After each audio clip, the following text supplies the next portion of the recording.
বিএনপির যারা নির্যাতিত ভাই এবং বোনেরা আছেন, ভয় নাই, তোমাদের আশ্রয়ের জন্য আমরা আছি।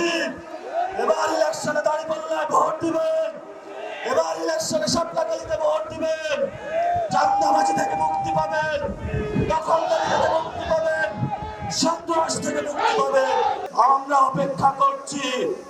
আমরা আগামী 12 তারিখে গণভোটে হাকে জয়যুক্ত করে, দাঁড়িপাল্লাকে জয়যুক্ত করে, সাপলাকালিকে জয়যুক্ত করে, ঘড়ি মার্কাকে জয়যুক্ত করে, ছাতা মার্কাকে জয়যুক্ত করে আবার ভাই উসমান হাদির প্রতিশোধ দিব এবং ইনসাফের রাজত্ব কায়েম করবো ইনশাআল্লাহ।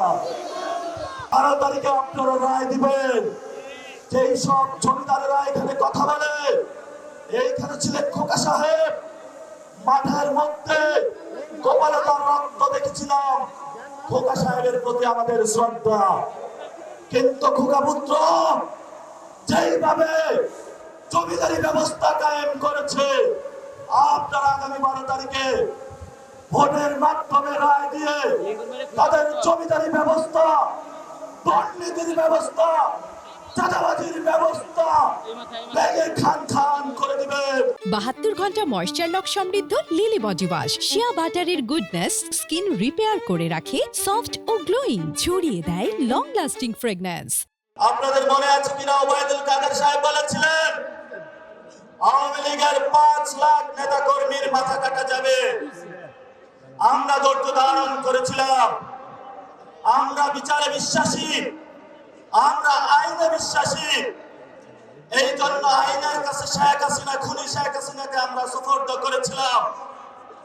বাংলাদেশে তার ফাঁসির রায় হয়েছে, কিন্তু আমাদের পার্শ্ববর্তী একটি দেশ যারা গত 50 বছর আপনার সন্তানকে হত্যা করেছে, আমার ভাইকে গুম করেছে, আমাদের প্রত্যেকটি জীবনের মধ্যে সাংস্কৃতিক, রাজনৈতিক, অর্থনৈতিক পরাধীনতা চাপিয়ে দিয়েছিল, যারা আমাদের ভাইকে প্রতিনিয়ত সীমান্তে যাওয়া মাত্র গুলি করে হত্যা করছে, যারা প্রাণ প্রকৃতির আমাদের নদীগুলি শুকিয়ে দিচ্ছে, যারা বাংলাদেশের মানুষের উপরে বৃদ্ধাঙ্গুলি দেখাচ্ছিল, তাদের আশ্রয়ে হৃষ্টপুষ্ট হয়ে আগামীর 12 তারিখের ইলেকশনকে বানচাল করার জন্য সেই খুশি হাসিনাকে আশ্রয় দিয়ে বাংলাদেশের মানুষের বিরুদ্ধে তারা প্রতিনিয়ত ষড়যন্ত্র করে যাচ্ছে।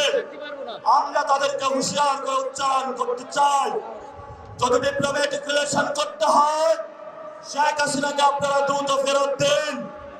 আমরা শেখ হাসিনাকে ফাঁসির কাজটা দেখতে চাই। আমরা আমাদের 24-এর বাইরে বিচার দেখতে চাই। আজকে এখানে শহীদের বাবা রয়েছে, আমাদের অসংখ্য ভাই এখানে হসপিটালে কাঁদছে, কারো চোখ নাই, কারো হাত নাই, তারা অপেক্ষা করছে শেখ হাসিনা বিচারের কাজটা ঝুলবে, বাংলাদেশ নতুন করে দাঁড়াবে।